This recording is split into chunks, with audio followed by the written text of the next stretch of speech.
Welcome back to the deep dive.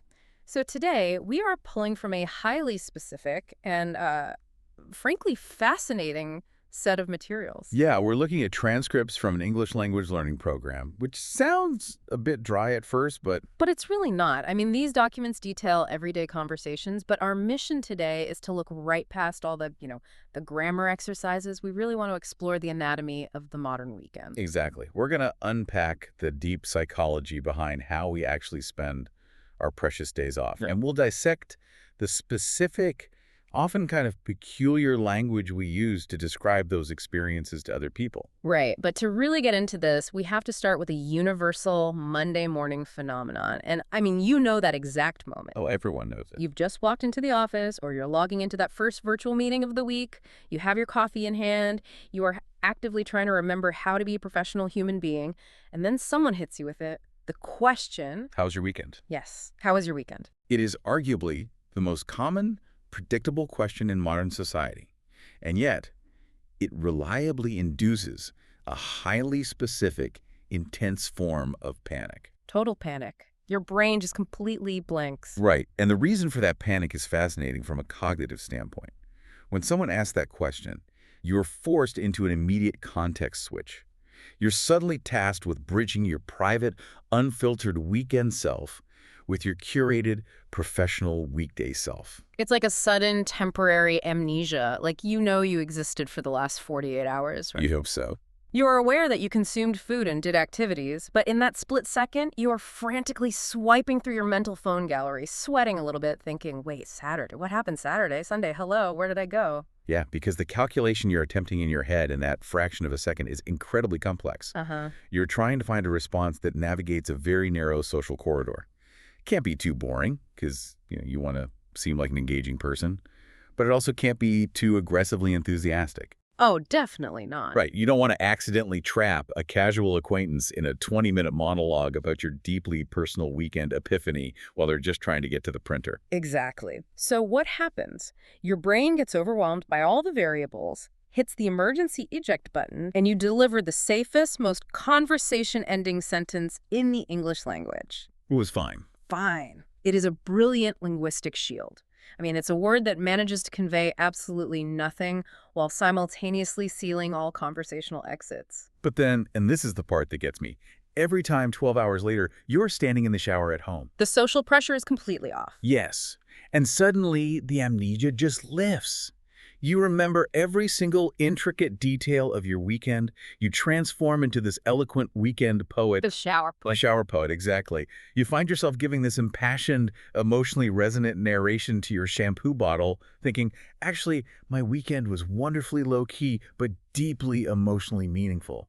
We laugh, but, I mean, that delayed processing is entirely natural. Once the cognitive load of navigating workplace pleasantries is gone, you can finally access the narrative of your own life. Okay, let's unpack this. Because the materials we are examining today present us with two deeply relatable, completely opposing weekend archetypes that we all kind of bounce between. Right, the two extremes. Yeah. On one side, you have Team Let's Go. These are the agents of pure chaos and spontaneity. And on the other side, you have Team Stay at Home, the architects of cozy control and domestic order. And for you listening right now, I want you to think about how you navigate your own downtime. Like, which archetype are you defaulting to when the work week officially ends? So let's start with the chaotic ones. Team Let's Go. Well, to really understand these archetypes, we have to look at how these weekends actually initiate.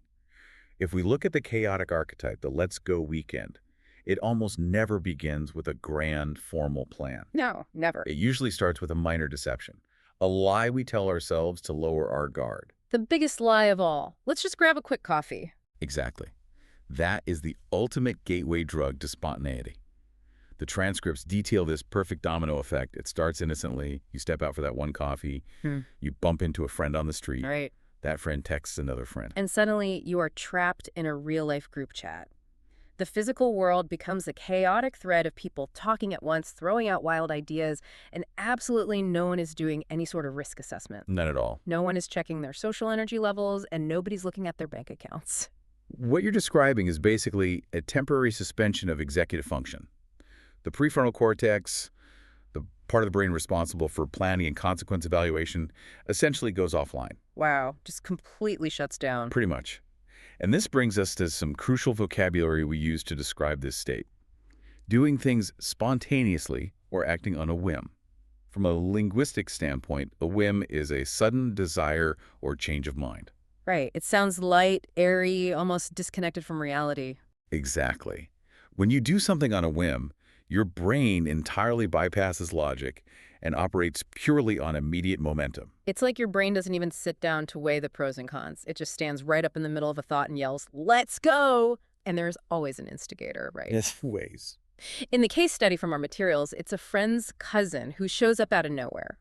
They describe him as highly persuasive. Oh yeah, he doesn't bring a PowerPoint presentation or anything. He just looks up at the sky, decides the weather is nice, and seamlessly convinces an entire group of adults to abandon everything they had planned for the day. And the phrase he uses to initiate this is telling. He says, "Let's hit the road." Which is a classic casual phrase for starting a journey, but look at the verb, hit. Why use a word associated with physical impact for a leisurely drive? That's a great point. Because it implies breaking inertia. It's an aggressive, immediate action that shatters the stagnation of just sitting around. He doesn't ask if they want to upend their lives for the next 12 hours. He presents it as an inevitable, undeniable motion. And before you know it, you are in a car, the windows are down, the music is blasting, and you have completely shed all adult responsibility. Which, let's be honest, feels absolutely incredible in the moment. Oh, it's a massive rush. But because there's no framework, no actual destination, it is pure, unadulterated chaos. People are shouting conflicting directions from the back seat, the GPS is constantly chiming and recalculating, and you inevitably take a wrong turn down some tiny, unpaved rural road. And that leads to a rather humbling reality check. The transcripts describe the group ending up parked in front of a random farm, being actively judged by a herd of cows. Even the livestock knows you don't belong there. Like the cows are chewing grass, looking at you like, "We know you didn't plan this route." Yeah, they're completely out of their element. But eventually, they leave the farm and find this small, unassuming hill. Visually, it's nothing special, just grass and a view. But it's quiet. They sit on the hood of the car. Nobody's looking at their phones. They're just telling stories. And then someone plays a specific song from their school days. And that auditory trigger creates a profound sense of nostalgia. Nostalgia is a fascinating concept. The word itself comes from Greek roots, nostos meaning return home, and algos meaning pain or ache. Pain or ache, really. Yeah, it isn't just a clinical remembering of the past. It's that warm, sometimes slightly painful feeling when old memories physically resonate within you. Big feelings, small hill. I love that. It's this Yeah. beautiful, entirely unexpected peak of human connection that you could never schedule on a calendar. No, you really couldn't. But of course, the biological reality of the Let's Go weekend eventually catches up. When you are operating purely on momentum, you literally cannot hit the brakes. So after the emotional high of the road trip, there's a late dinner, then maybe a party. More music, more people talking over each other. Which brings us to the inevitable physiological consequence. You finally return home, sit heavily on the edge of your bed, and realize you are utterly depleted. Your body has nothing left to give. The phrase native speakers use for this is, "I'm wiped." It goes way beyond just being sleepy. Being wiped implies that your life force has been entirely scrubbed away. You know, listening to this, I have an analogy. This kind of spontaneous weekend operates exactly like improv comedy. Oh, okay. How so? Well, the foundational rule of improv is yes and. Someone says coffee. Yes, and let's go for a drive. A drive. Right. Yes, and let's bring my cousin. You just keep yes anding your way right out of the city limits until you are literally staring down a herd of judgmental farm animals. Oh, this is painfully accurate. But I have to ask you, from a psychological perspective, is this constant impulsive spontaneity actual freedom? Or is it just a total catastrophic lack of boundary control? What's fascinating here is the underlying emotional arc of that spontaneity. Psychologically speaking, living on a whim undeniably provides the highest emotional peaks. Right, the nostalgia on the hill. Exactly. You get those deep moments, that visceral rush of joy with the windows down. It feels like absolute freedom specifically because it breaks the rigid, predictable scripts of our Monday to Friday lives. But there's a cost, right? Oh, a steep physiological cost. That complete lack of boundaries means you are essentially borrowing energy from Monday to pay for Saturday. You are draining your social and physical aquifer, and that deficit is exactly what leaves you wiped. And borrowing all that energy from Monday leaves a massive deficit, which explains why some people completely reject this chaos and swing to the absolute opposite extreme. Team stay at home. Exactly. If the chaotic weekend leaves your social aquifer dry, the stay-at-home weekend is an exercise in strategic, highly defensive recharging. And this brings us to the archetype of the low-key Saturday. Linguistically, low-key is brilliant. Think about a musical register or a radio frequency. Okay. If you are low-key, you are intentionally keeping your social frequency under the radar. You are making yourself undetectable to drama or grand events. It's the ultimate stealth mode. The Saturday morning routine for this archetype is described so clearly in the source. It's a slow, deliberate wake-up, a quiet room, a simple breakfast. There's no cousin bursting through the door to drag you outside. Right. Instead, a very conscious internal shift happens. You engage adult mode. And adult mode involves running errands and catching up on chores. We're talking about the unglamorous baseline reality of maintaining a human life. Yeah, navigating the supermarket aisle, standing in line at the post office, doing the laundry.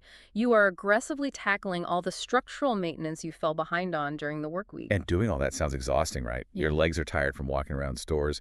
But neurologically, your brain is experiencing this quiet, profound sense of smug pride. Smug pride. I completely get that. You feel like a highly responsible, functioning adult when the outside world feels chaotic and unpredictable. Successfully washing and folding your own clothes becomes a powerful act of agency. It really does. And you do all of this heavy lifting on a Saturday afternoon for one highly specific reason: the payoff. The holy grail of the stay-at-home weekend, the completely unburdened evening. Because you front-loaded the labor, you have effectively purchased a movie night that is entirely free from that low-level hum of anxiety about what you, quote-unquote, should be doing.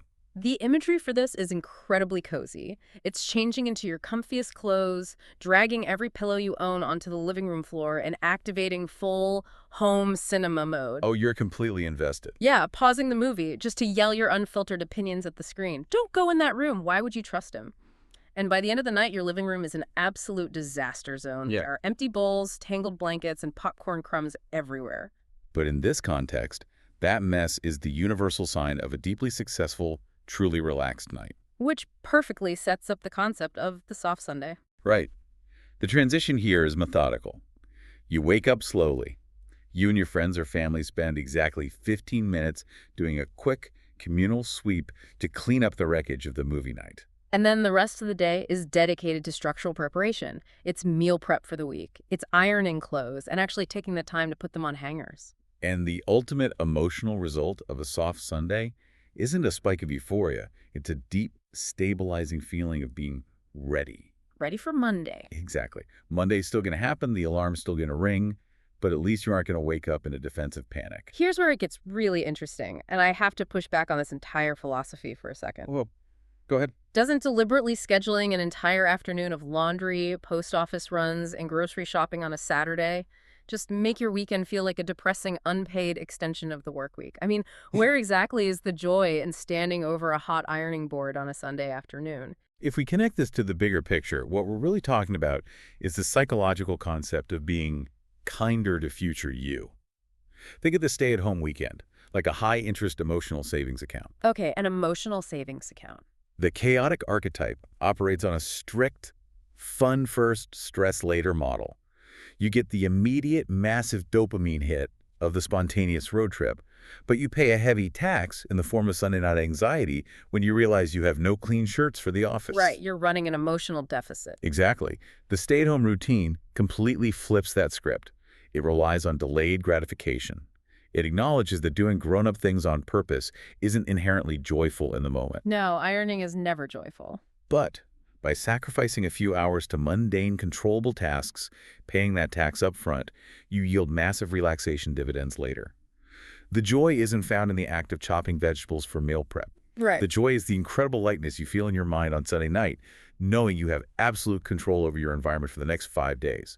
Okay, framing it as an investment strategy for your sanity actually makes a lot of sense. But what happens when these two wildly different philosophies collide? Because the materials provide us with a brilliant crossover event. Ah, yes. the crossover. What happens when the chaotic person tries to open that emotional savings account and the bank gets robbed? The lockout scenario, it's a perfect storm. It really is. So our spontaneous, chaotic person wakes up on Sunday morning completely wiped from their Saturday road trip adventures. They realize their social aquifer is dry, and they decide they need to adopt the cozy, responsible, soft Sunday routine to recover.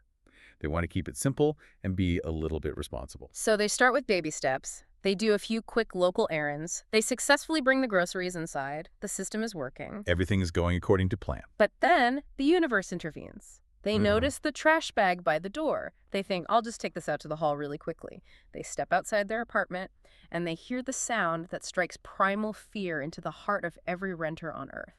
The click. The door closes behind them. The keys are inside. The phone is inside. The groceries are inside. And they are outside. The immediate cognitive reaction to this is profound. The narrative describes the person standing there like a frozen statue. Just totally paralyzed. And that happens because your brain is experiencing a massive cognitive overload. It literally has to halt all background processes to redirect power to the sudden, glaring crisis that just ruined your perfectly calibrated day of recovery. You are forced into the ultimate walk of shame to the neighbor's door. You have to try and arrange your face to look like a normal, functioning member of society while desperately begging to borrow their phone to call a friend who has a spare key. It is agonizing. It really is. But the emotional twist that happens after this ordeal is what I find so compelling. Right. Once the friend arrives, the door's open, and they finally step back inside their apartment. They don't feel a lingering rage. They actually experience a profound sense of calm. Yes. Because, as they put it, the worst thing today already happened. The sheer scale of the disaster actually shattered the pressure to have a perfect aesthetic day of self-care. And this introduces a fantastic, essential piece of vocabulary to make the most of it. Make the most of it. Linguistically and psychologically, making the most of it does not mean pretending everything is fine. It doesn't mean toxic positivity. It means looking at a deeply flawed, messy situation and actively deciding to extract whatever marginal value remains. So this person who just spent 2 hours locked out of their own life sitting in a hallway decides to still do the laundry. They still chop the vegetables for the meal prep. They still iron their clothes. And by Sunday night, they experience an entirely new sensation. It is a different tired. It isn't the drained, hollowed-out exhaustion of a social marathon. It's the quiet, resilient satisfaction of making something tangible out of a ruined day. I look at it like this. Planning a perfect weekend routine, whether it's a road trip or a chore chart, is basically like building an incredibly elaborate, beautiful sandcastle right near the waterline, knowing full well the tide is coming in. Right. You cannot control the ocean. You cannot control the neighbor's dog running over your castle, and you certainly cannot control getting locked out of your apartment.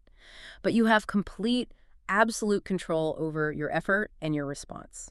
You can either walk away angry as the water hits, or you can grab your plastic shovel and make the most of it. This raises an important question, though, because it forces us to deeply redefine what a successful weekend actually is. How do you mean? In modern culture, we put an immense amount of pressure on these 48 hours. We feel we need an unbelievably exciting cinematic story to tell our coworkers on Monday morning, or we feel we need to execute a flawless, Instagram-worthy routine of maximum productivity and aesthetic self-care. Yeah, it's exhausting just thinking about it. But what the collision of these two archetypes proves is that success isn't about perfectly executing either extreme. It is simply about living a weekend that feels true and necessary to you, even when the actual mechanics of it go completely hilariously wrong. It's about honesty, not performance. Which brings us right back full circle to where we started. The Monday morning amnesia. Yep. We've gone from that freezing panic on a Monday morning, frantically searching for something acceptable to say, to a pretty deep understanding of the hidden architecture of our days off. We've explored the let's go philosophy of bypassing our executive function to hit the road on a whim, led by persuasive friends into moments of unexpected nostalgia. And we've looked at the stay-at-home strategy of catching up on errands so you can fly low-key and earn your relaxation. And most importantly, we learned the psychology of how to make the most of it when the door literally clicks shut on your carefully laid plans. So what does this all mean? Well, for you, the listener, here is your practical takeaway for this week. The next time you log into that Monday meeting and someone hits you with, "How was your weekend?" You do not need to write a novel. No, please don't. You don't need to curate a highlight reel that makes you look like an intrepid adventurer or a hyper-organized productivity guru. Just share one small, honest detail, one specific, granular picture from your life. It could be the fact that you ended up taking a wrong turn and staring at cows.